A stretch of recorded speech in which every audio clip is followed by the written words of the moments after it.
Hello everyone, I'm David Scranton and thank you for watching this video. You know, I often describe my approach to investing for income as a strategy that helps you achieve your retirement goals regardless of market conditions. And today, of course, market conditions are as scary and volatile as ever. So is my statement still valid? Yes, as I'll explain on today's show, the income formula, how and why it works.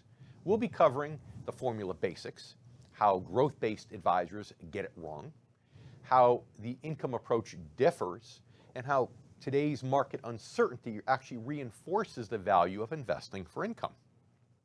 So first, let's talk about the basic principles of the income formula, which starts with an actual formula.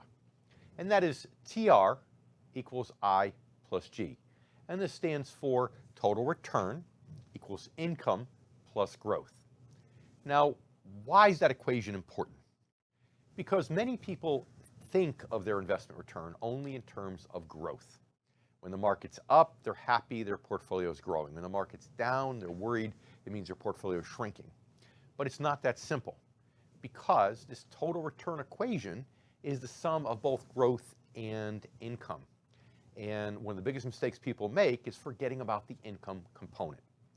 You see, growth is measured in capital appreciation, when something goes up in value, while income is generated through interest and dividends.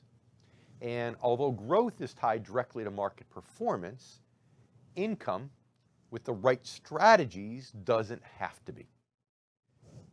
Here's the fact. Everyone wants the same thing from their investments, right? Maximum return with minimum risk. But as retirement approaches, it becomes critical to ask yourself why you want maximum return. For what ultimate purpose? And the way I see it, there are only three possible answers. One might be that you want to cash out your investments to make a lump sum purchase. Two might be you just want to leave a big legacy to your family. Or three, it might be to provide reliable income through retirement. And in my experience, if you're like most people that are part of the income generation, which is basically my age and thereabouts or older, then your answer is number three, income, which means your retirement goals are income-based. They're not growth-based. So with that in mind, let's talk about how many advisors who specialize in growth get retirement planning wrong. In fact, here is a simple, accurate example of how a typical advisor who specializes in growth might prepare you for retirement. So let's say you go visit this new advisor at age 56. 10 years before you plan to retire, and you've got $1 million saved, right?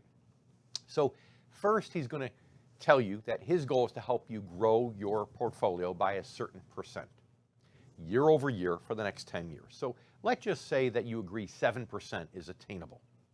Well, if that $1 million grows at 7% for the next 10 years, that means when you're on the brink of retirement at age 66, you'll have $2 million.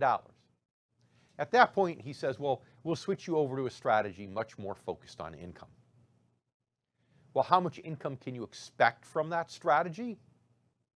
Well, let's start by assuming that this advisor is at least smart enough not to use something called a withdrawal strategy. What is a withdrawal strategy? It's when the advisor sells shares of a mutual fund every month to give you a check versus satisfying that check from interest and dividends, okay? So let's say, yes, he's good enough to be able to offer you a 4% interest or dividend payment off this $2 million balance starting at age 66. At that rate, 4% of $2 million means that you can count on getting $80,000 a year in income. But let's face it, that strategy is based upon some big assumptions. First, it assumes that you're going to get that 7% growth. It also assumes that the market's going to be at a nice high level the day before you retire at age 66. So with this in mind, it's important to ask yourself two questions. One, would you rather have a financial strategy based upon things that you hope are going to happen, or one based upon things that you think are likely to happen? I think the answer to that's obvious.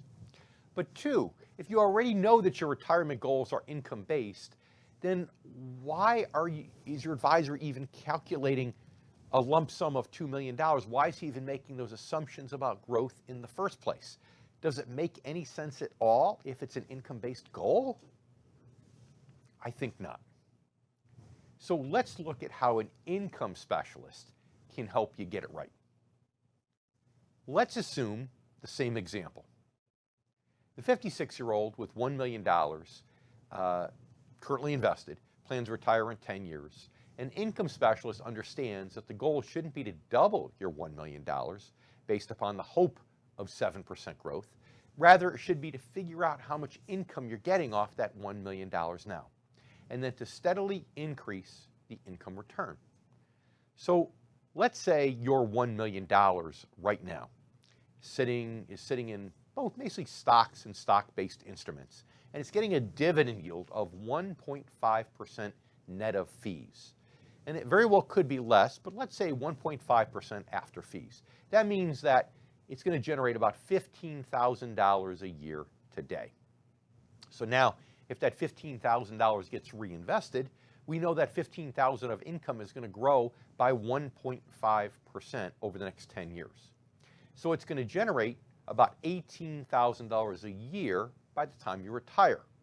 And of course, that's not much when you think about it, but it's the only known factor in the situation. Now, why is this important? Well, what if you retire and the market's down?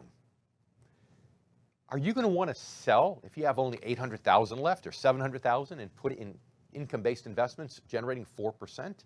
Of course not. You're going to be stuck with that 1.5% income. And that's why when you say that your primary goal is to focus on what is likely to happen versus what you hope will happen, the reality is that that income 10 years from now could be as low as $18,000 if the market is down. And that's why the income specialist does something different, because they use only the known factor for, it really is the foundation of the calculation.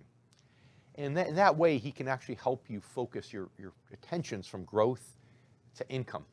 So let's just say that today that income specialist took your $1 million and put your money into a portfolio of bonds and bond-like instruments to help protect your principal and give you a more fixed income return regardless of market conditions.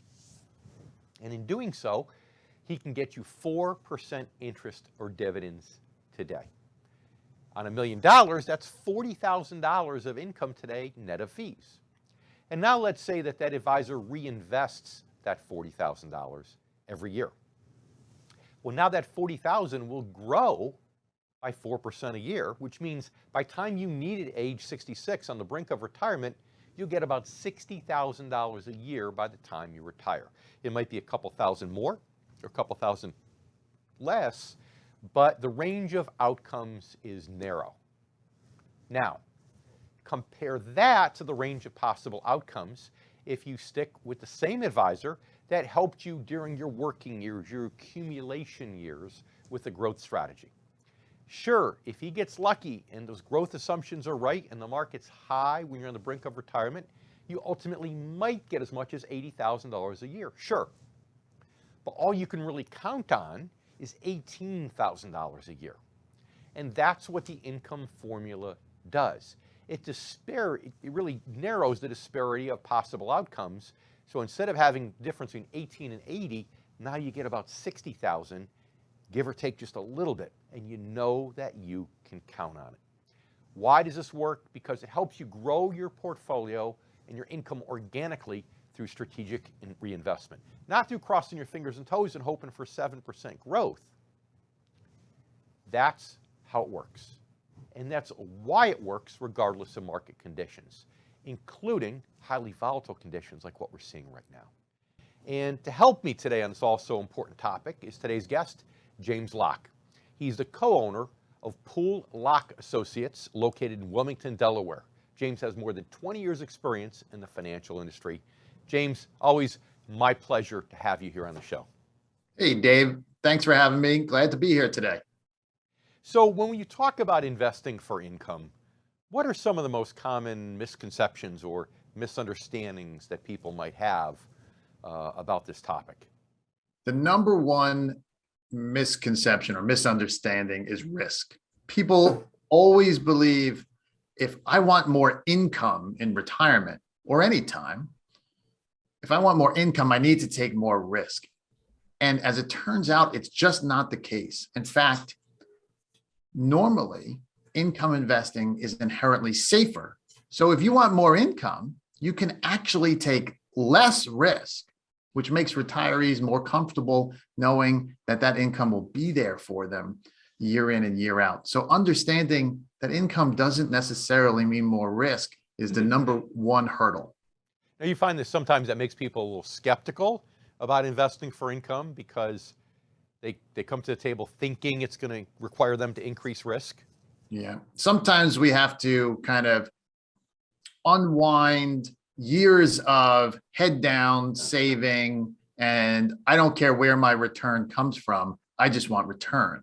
So they don't understand that, hey, there's two pieces. And you talked about it already in that equation, that total return equals interest and dividends plus growth, TR equals I plus G. So we isolate that I portion, the income portion, to help them explain, hey, if you know your return or a good portion of your return is coming from income, then it's going to be there for you consistently. That's the only piece we really know. Now that's what I find to be one of the misunderstandings, and maybe you can relate to this, is people might say, oh, I'm getting plenty of income because their advisor is sending them checks on an automatic basis, but they have no idea whether it's truly coming from income like interest and dividends, or whether their advisor is selling principal every year to send them a check. Yeah, that's what you're talking about is engineering income. They're Yes. just assuming that they're getting money from their account. And what's happening is that advisor is selling shares of mutual funds, usually something along those lines, to generate that. And if the stock market and growth doesn't coincide with that model, well, now you're going to be using principal for your retirement. That's right. That's right. And, you know, it would seem to me like today more than ever, people are nervous about that. So tell me, you're in Delaware. Are people nervous about what they see going on in the economy right now in the financial markets? Or because they're from Delaware, do they have such blind faith in the president that they just think everything's going to be okay? Well, they do. People do love the president here in Delaware, and he's always right around the corner causing traffic jams. But you know what? People they should be nervous about what's going on. I mean, we have war in Europe for the first time in 80 years. Inflation is very high and interest rates are going up. All these concerns about, hey, am I going to be okay in the future? And that's when we go right back to that first topic you talked about, which was not understanding how income works. Because even with those problems, if you focus on income, that's how you overcome those hurdles and get rid of that volatility so that your income is consistent. So in many ways, investing for income could be the solution to a lot of their worries about the economy and the financial markets.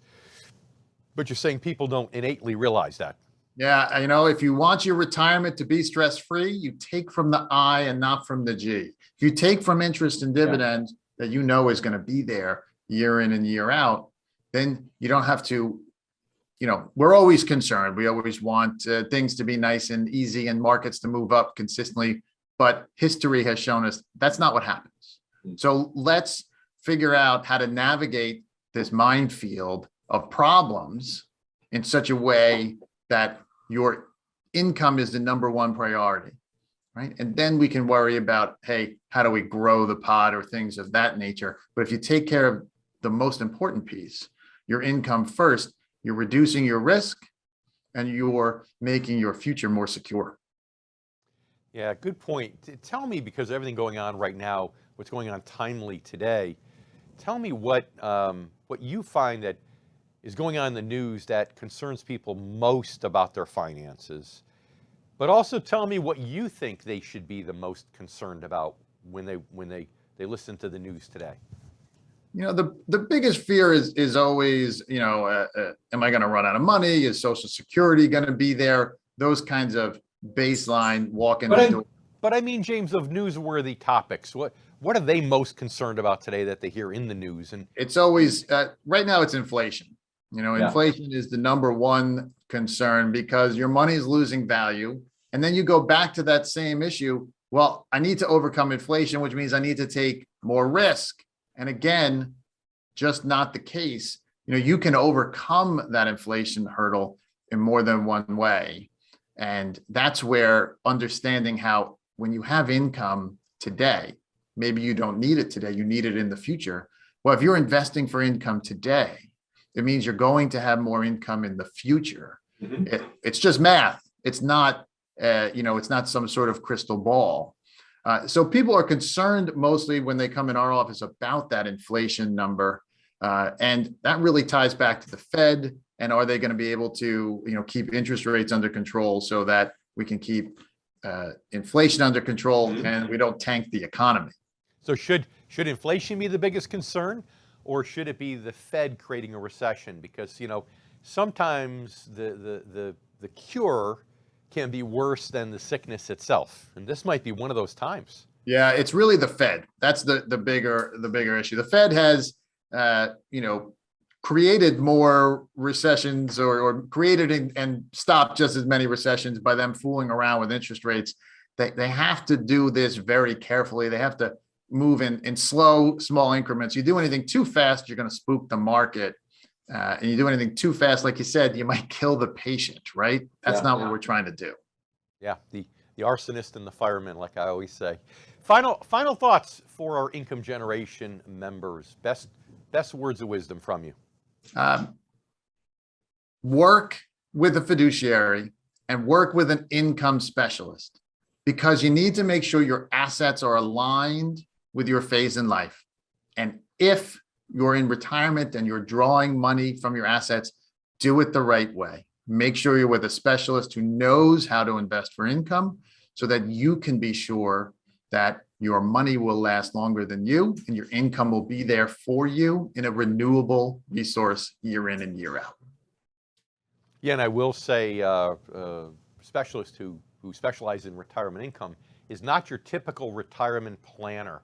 Most people who are so-called retirement planners get you up to retirement, but they don't know how to make that transition to that next phase of life, as you just said so eloquently, from the accumulation stage to the income stage. But James, you do that every day of your life. And thanks so much for being here with us, James Locke, on the income generation.